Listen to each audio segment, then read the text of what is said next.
All you're guilty of right now is being stupid. Just leave and that's all it'll be. Tell me I'm stupid again.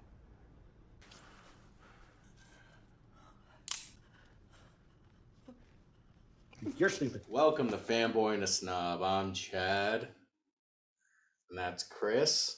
Today we watched Hell or High Water, starring Jeff Bridges, Chris Pine and Ben Foster. Benjamin Foster. Why'd we watch this movie? I don't know. We're going through Taylor Sheridan's work, skipping Vile. Yeah, we're not watching Vile. It looks a little gross. Don't Looks know if I want to see stupid. it. I'm not a big torture porn guy. Yeah. We don't like seeing people getting gutted unless it's fucking. But it's just another Texas Western. I don't know. We've been on a Texas Western vibe for some reason. We lived in Texas for 3 weeks and we're like, kind of miss it. I miss it so much. I miss part of it. I don't miss people giving us dirty looks everywhere we go. But Calling us liberals. I can't believe you're not used to that. Like, I get it all the time up here, so I don't even notice it. It was fun. I got it way worse in Texas. Talk about that on the podcast. Yeah. Anyway, Hell or High Water. This is a pretty good movie. Fun little robbery movie. Yeah.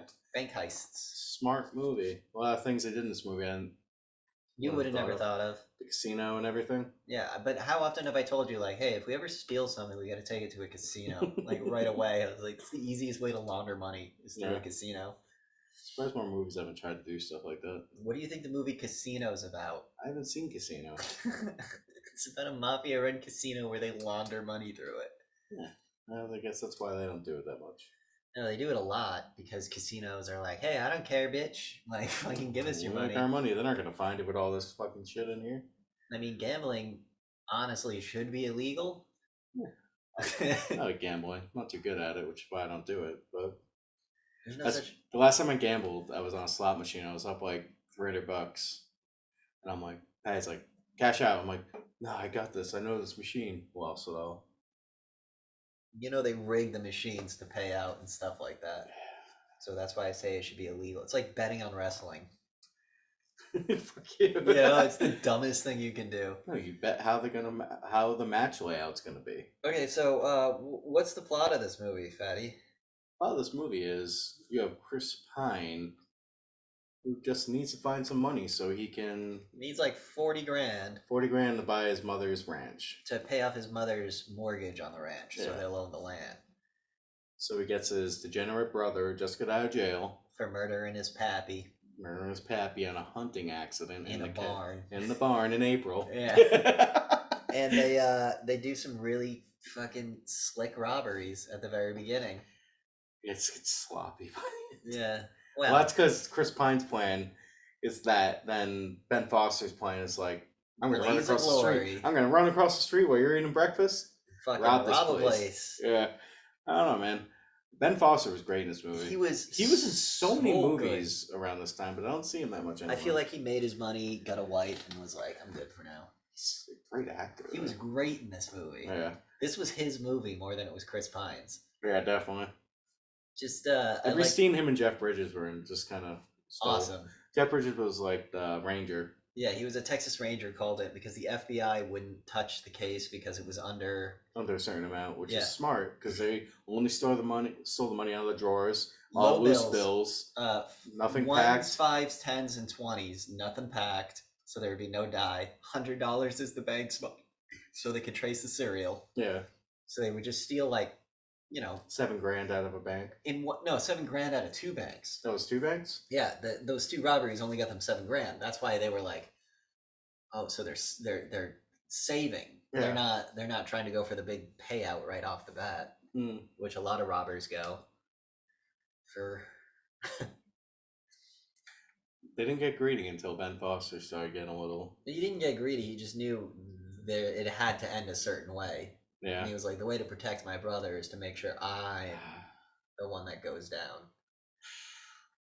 I liked the scene where Ben Foster's talking to the hotel desk clerk. What does he say? He goes, oh Lord, and he turns around and he slicks his hair back and checks his breath and he goes, would you oblige me with a room? And then she's like, oh. I like how he does it all obnoxiously to be like a showman with it. Yeah, she's like, you're a wild one. He goes, hell yeah, I'm a wild one. I'm gonna be the one when you're old and gray sitting on a rocking chair that makes, when you think about it, you giggle. And I was like, boom! What happens next? They're Chris banging. Pine's in the bed next to him, and they're having sex. Because Chris Pine is a divorcee. His wife left him, or he left his wife, or something. And the only girl that hit on him that he wanted was the prostitute. That we think was a prostitute. I don't know. The brother jumped straight to a conclusion. But Well, the first thing she says is, "That's a nice rack of chips you got there." yeah, so she was a prostitute. Definitely a prostitute. And then he shoves it up her cunt. You didn't notice? That's what he was doing with the here, let me sample the goods. And he shoved poker chips in her pussy. Oh, really? Yeah. That's why she was like, and then he was, "You're a psycho, call me." You know, like that's what he was doing. His like, when the meth head with the gun rolls up, and he's like, "I'll fuck you up," and he'll go. Basically, the scene is just Chris Pine or Ben Foster sitting in a car like this. Yeah. He has sunglasses on, but his head's tilted to make it look like he's looking at the guys who drove up. Well, like they're listening to grindcore, so not even. No, don't say it's grindcore. They it's drove up to shitty like Meshuggah. 90s like rap rock. Meshuggah or like fucking Behemoth or something terrible. Stupid. And they roll up and all he does is go like this and looks at them. "What's up, bro? You got a fucking problem?" And then he pulls a gun on him and he goes, "You'll think there's 10 of me." And what you don't notice in the background is Chris Pine has walked out of the store, looked at the situation, went, and then he walks around. He fucking wrecks that guy. Then he like bashes his head into the car. Fucking kicks him in the head, punches him like 6 times. Then he calmly walks around to this passenger door where the buddy's friend is. Rips the and door he's like, open. he had to come to him. Chris Pine's like, fuck it. Just shuts the door and goes off. Yeah. And then as they're peeling away, Ben Foster, "10 of me, motherfucker!" They had good chemistry between the two of them. When Chris Pine was like, "Don't lose too much," and the second Ben Foster's out of frame, "Eat my ass." What about the poker scene with the Comanche? Oh, yeah. Well, what did he say? What was the line? He goes, "Don't follow me, Chief. You won't like it." Yeah. And you see the Indian guy get pissed off and take his fucking sunglasses He's like, off. "What are you, a Comanche?" Stares him down. He goes, "You a Comanche?" "Yep." And then he loses the bet. Ben Foster does. And he goes, "All right." And just picks his money up, starts to walk away. And the Indian guy's like, "Hey, do you know what Comanche means?" He goes, "What?" "Enemy to all." And he goes, "Oh, yeah? Well, you know what that makes me? Makes me a Comanche." And they have like this stare down where it's like a mutual respect. I love that scene because pretty much Ben Foster takes like probably like this many chips. It's like 3, and he fucking turns it into his Like a stack. Yeah. He made mad money during that. Fucking gambling, man. I'm too afraid to go to the tables. What about when Chris Pine wakes him up? Remember when he Oh, yeah. Because how long? 10 years, right? He was 10 years in prison for murdering his dad. Yeah. So they're in like the motel or whatever, and Chris Pine goes to wake him up and... No, they're in his trailer, because remember he lives in the shitty trailer? Does the trailer woke him up? Yeah. Alright. Well, he wakes him up in the trailer, then all of a sudden... He just walks up and goes, "Hey," you know? Such... And he just wakes up and starts throwing punches, you know? Because prison. Yeah. Yeah. God, fuck that dude. Mm. I wonder why he's fucking crazy. Well, yeah, he probably did well in prison, and that's like... Smooth talker, always on edge. Smooth Squirrely talker. motherfucker. He's not definition of squirrely. He's not afraid to get into a fist fight. He's 100, and he's intimidating. He's like the most unassuming dude. But when he's like, you're like, oh, that's a different breed of man. What about when the old man was like, "You gonna take my gun?" "I already got one." When the lady called him stupid. You're stupid. Hey, she was. Yeah, well, put her on the floor. Click. "You're stupid." Just to be like, yeah, don't call a man with a gun stupid. Now, what'd you think about Jeff Bridges and his half Indian, half Mexican partner? Well, he was incredibly racist to him, and the half Indian, half Mexican guy did not like it. Yeah, but then they had the scene at the end where Jeff Bridges was found right about the bank being robbed. Yeah. Midland Bank. Well, Jeff Bridges also had that scene where he was like, "You know, when I retire, it's my teasing you're gonna miss the most." Mm. And he's like, "Yeah, you know, let's hope it's tomorrow or whatever. Or no, when I'm gone, and you're standing over my grave laughing, it's the teasing you're gonna miss the most. That was a sad scene. Jeff Bridges wanted to drink some beers with him and everything, and he just didn't want to be a part of it because he's like, he watches televangelism, he listens to Christian rock. He's totally the opposite of Jeff Bridges. But then there's that line where he's like, I almost feel bad for you, and he goes, "Hey, cowboys are supposed to feel bad for Indians, not the other way around." there also was the other line where he was like, "You're lucky. This is a dangerous job. You got through it all without dying." And I hope I live through it, and you're like, "Oh, you're fucked." Yeah, for when he said that line, I'm like, "Damn, bro." The cliche, Yeah. But it was good. It was handled well because she just came out of nowhere. Yeah. Just gets shot right through the eye. Jeff Bridges goes to get him. His cowboy hat falls off. You see the brains in the stuff in the hat. Yeah, that's what I mean about this. The way this guy he writes, or I guess I would like to think did he produce on this too? No. I'd like to think the way he writes his action scenes are incredibly specific because even though he didn't direct this one, you can see how the action scene like this and Wind River are very similar, where it's just a quick 1, 2, 3, 4, 5, and then it's over. Like when it's grounded. When Ben Foster decides to pull the truck over and walks out with the fully automatic M4. So the last bank robbery they go to goes wrong. Their whole thing was, we're going to the bank early in the morning, not a lot of people. Right when they open up. So this one, Jeff Bridges like, they're going to this one. All the other one, there's the other one to close. This one has the most money. They're going here. They walk in, fucking crowded, and you see Chris Pine's eyes go, fuck. And it's Texas, so a couple guys have guns on them. And instantly fucking... So after they get everyone to lay on the ground, and Ben Foster's going through the money, the security guard runs out shooting at Ben Foster. Ben Foster just... boom, boom, boom, kills the security guard. Random guy gets up and shoots at Chris Pine, hitting Chris Pine. Chris Pine shoots wildly, hides behind a wall. Ben Foster hops the fucking counter and just boom out the side of his head. All while this is happening, a little girl is texting her dad, "Help, they're robbing the bank I'm at." So then a posse rolls up and just unloads on them. Ben Foster tells Chris Pine to get in the back. He jumps into the car, he puts his hand on the gas and drives like that. Sick. Manages to get away. So during all this, they're going on it's like a chase scene, but Ben Foster doesn't give a shit. They're just driving, looking in the mirror, notices all the trucks behind him. So eventually he pulls over, goes back of the truck, pulls out what is that? Black. He has this coffin case, and you're like, what kind of gun is it? Oh, it was in an M4, I would say. Yeah. Fully automatic. He had 2 magazines taped in the wrong way, one facing down, one facing up. If you do that while you're shooting fully automatic, bullets are just going to start. So you have them facing the same direction. Also, sand and dirt and mud and stuff. I mean, granted, he was just hip firing, so I guess. It was fucking cool, though. He just it was rad as fuck. It was like the scene in Heat when Val Kilmer is just like, grrr, grrr. It was just like that. It was rad. So he mag dumps, drops the magazine, pulls out the duct tape one, mag dumps, flips it, mag dumps, and the cars are just like, fuck this. That was sick. I like that scene. Yeah. Then they pull up to the car, and they have the 2 cars, because this time, during the whole movie, they have the 1 car. They steal the cars. Thing. Anytime the car gets marked or recognized, they would just bury it. Yeah. And they didn't steal them. They were buying them from that guy. And he'd be like, all right, I'll give you till Friday till it's reported stolen. Yeah. It was fucking genius. Even the lawyer was in on it. He was like, the lawyer's like, fuck the banks, man. I see all this shit. Yeah. Yeah. They're great. Fuck banks. Serious. No, fuck predatory loans. Yeah. The idea of a bank is a really good idea. Let's put all our money in some place and have people guard it.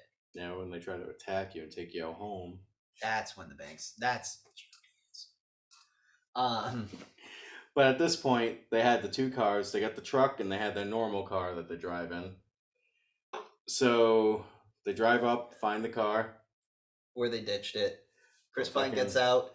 He's like, put the money in the back. And then Ben Foster puts the money in the back. Ben Foster gets back in the truck. Chris Pine's like, what are you doing? And Ben Foster's like, I love you, right? And he's like, I know, I love you too. Fuck you, man. Fuck you, man. And then it's like, imagine knowing your brother was going to just He spent 10 years in prison. Yeah. There was no life. He lived in a shitty trailer in the middle of a fucking field. His house was covered in empty beer cans. I like how the whole movie was showing how like small towns and everything just fucking suffer and just die. And this is like set in Middle Texas. We were just in the middle of Texas, and it was like, yeah, that's kind of what the place looked like. I mean, Midlow was flourishing because it was between two cement factories with the train yard. Yeah. But we went to other towns where it was like shitty. It almost kind of looked like when you drive down Main Street in EG, just foreclosed, for sale, like... Yeah. It actually had more of a North Kingstown vibe when you drive down the streets of NK, just looking at all the closed businesses. Except we don't got oil. Well, let's talk about the shootout scene where he finally pulls off the road. Drives up a hill. Fucking lights a gas can on fire, puts the car in neutral, lets the car roll backwards into the cops. That was ballsy too. Imagine trying to put it neutral on a hill and jump out of the car without getting fucked up. Well, if you just hold your foot on the brake pedal. One little slip, man. Well, that's why he was like, and then he grabs his rifle and then hops out rolled. So basically, the truck rolls down a hill, destroys the police cars. Yeah. And he runs up with the sniper rifle and just starts shooting. Well, he doesn't run up. He goes to cover on the top of the mountain. Well, that's what I mean. See, running up means running up. Run up the hill. Okay, there we go. Oh, English is a really cool language. He runs up the hill. And who's he shoot? He starts just firing wild at first, and then he sees our Indian friend take aim at him with an AR-15 and just crack right in the skull. And then we already explained his death scene. That pisses Jeff Bridges off. And then the posse shows up again. So Jeff Bridges runs up to one of them. He's like, "You get me up that hill? How well you know this area? Like the back of my hand." Not even get me up that hill, get me on the ridge behind him. That's a 500-yard shot. Just fucking get me there. I gotta get the hill. The guy's like, "You're winded. Let me take the shot." He's like, "No." "Hell, it's my gun." And he's like, "No, this one's mine." And then it cuts to Ben Foster, and he's king of the plains, that's me. And he sits, looks over his shoulder, cuts to the scope. I do wish they didn't cut to the scope though. I wish they did what they did with Wind River. I wish right when he put his head up like that. Well, that's what they did with Wind River, where it's like the guy notices something and it just cuts to a horizon, and then you just see, and then the guy goes flying. I feel like that's way more dramatic. Than way more dramatic. Yeah. Which is obviously the difference between directing on Taylor Sheridan and David MacKenzie. But David MacKenzie made a good little movie. This is a great little movie. Oh yeah, it was fun. I got this out of Redbox on a whim. Me and my mom, what were we shopping? We were doing a mom and son shopping trip, and I was like, you know what, Mom, I'm gonna grill some fucking steaks tonight. So I bought this is back when 2 steaks cost $20. Imagine that. And then she fucking baked some potatoes. We had a choice of green beans or corn. I chose without corn. She chose without green beans. You don't like corn? I like green beans over corn. I love corn. I could take a can of corn, just start eating it. Corn's not bad for you. This isn't the corn. This ain't corn. This is the beer. This is wheat. It's my midnight snacks. I don't know. What do you think of the soundtrack? Who's there? It was there. What do you think of the cinematography? Good. Yeah. It was shot well.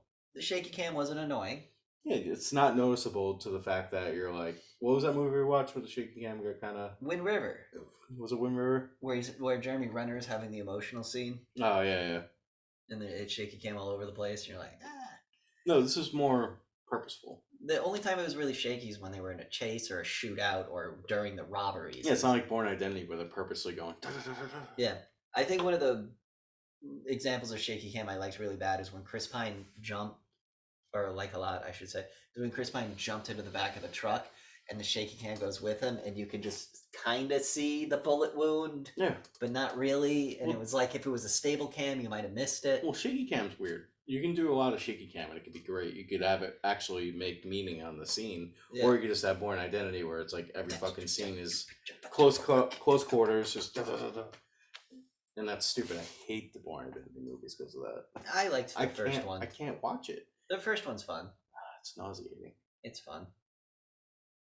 It's fun. This was fun too. One Legacy was good. Hey, did you tear up during this one? No. Nah? No. I teared up a little bit at the brother sacrifice scene. Yeah.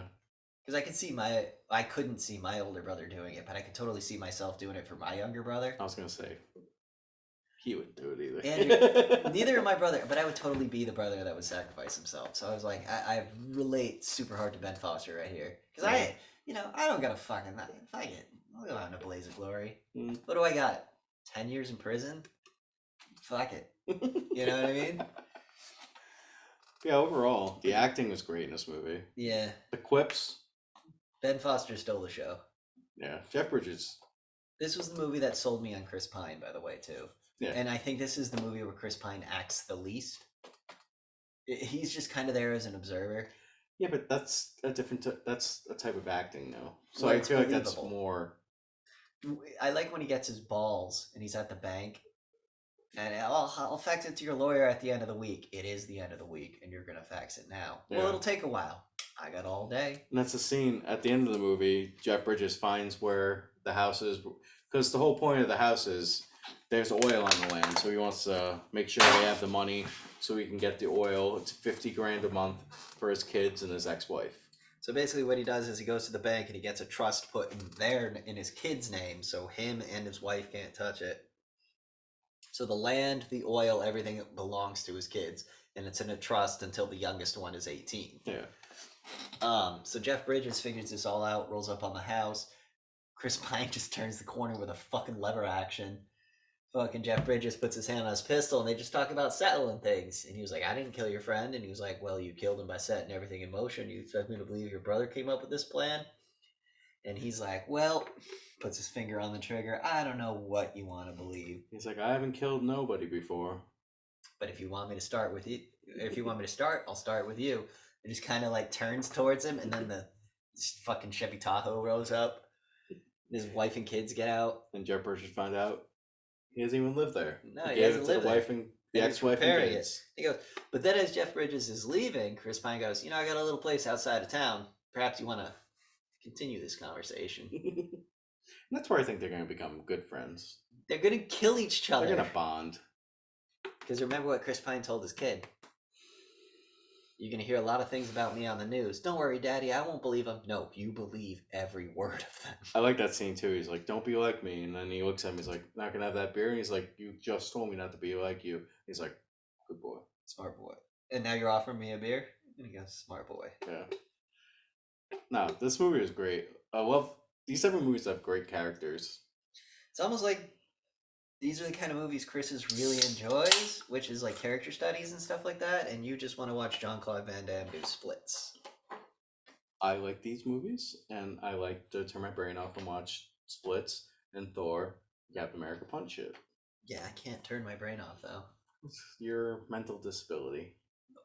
Or probably the exact opposite. Overall, I give this movie a fucking solid... Give it a... I'd give it a 4 out of 5. I give it a 9 out of 10. I see, that's stupid. See, 3 out of 5 is a movie. 2 out of 5 is like so bad it's good. 1 out of 5 is terrible. I give it a 4.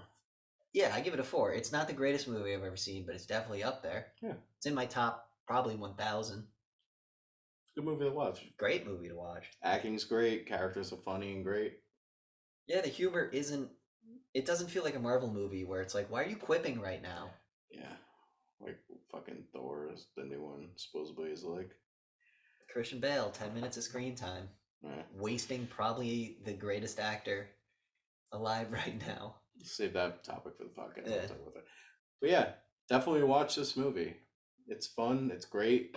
Great acting. Great comedy, if you want to call it comedy in these. We've been in a weird Texas core kind of mood, so stay tuned for Sicario. Maybe our Unforgiven review will come out soon. Unforgiven takes place in Wyoming, not Texas. Thanks for watching.